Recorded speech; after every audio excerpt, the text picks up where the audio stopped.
Guys, kakain kami ng lansones. Ay, lanson ako. Open muna namin, guys. Ato na. Ang lansones. Ato din mo.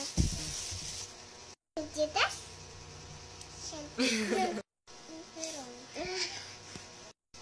Go, kain na kami, guys.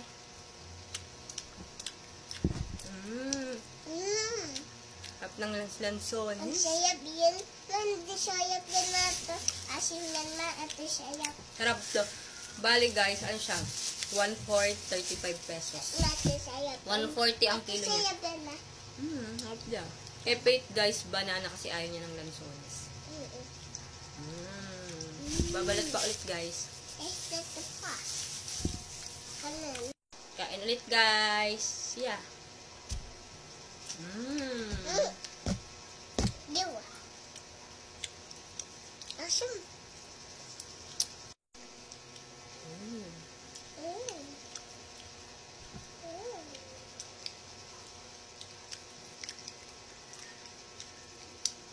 Matamis na maasim-asim. Asim.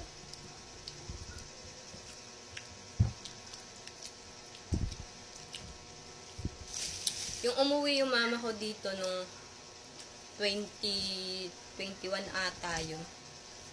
Tinuruan niya ako, guys, kung paano bumili ng ganito. Dapat daw, ang pipiliin mo, di ba may mga malalaking lansones as yung mga ganyang kalalaki siya. Ang piliin mo daw is, ano, lagi nakaharang yung kamay niya eh. Ano daw, maliliit para daw hindi ganun kalalaki yung buto or hindi siya mapapait. Yun, para hindi din masayang. Siyempre kapag ganito, walang buto, makakain mo lahat. Ayan. Kainin daw ni Pete. Ano ka nak nagda-diet? Sa bato nak, nilalaga to. Isabay natin mamaya pag nagsaing, ha? Tapatong natin sa kanin. Kailangan nga to lutuin.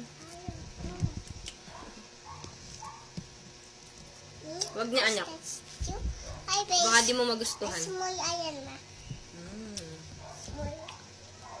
Angap di sa suga.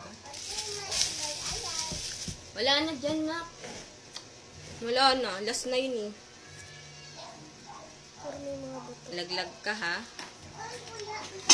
So, be careful. Ayan, guys.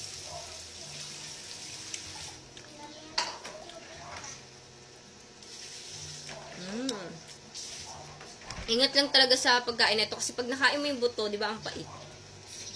Kaya dapat kakapain mo. Kapag matigas yung buto niya, ayun na yung sign na wag mo siyang kagatin ng tuluyan. Ay! Kagatin ng tuluyan. Na guys. Kahapon pa kasi talaga to, guys. Ngayon lang namin na pagpatuloy kumain. Sobrang busy kahapon eh. Nagsimba kami, bumili ng snacks ni Tito. Kaya ganun. Ayaw to muna.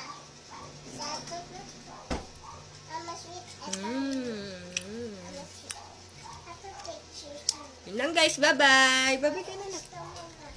Bye-bye.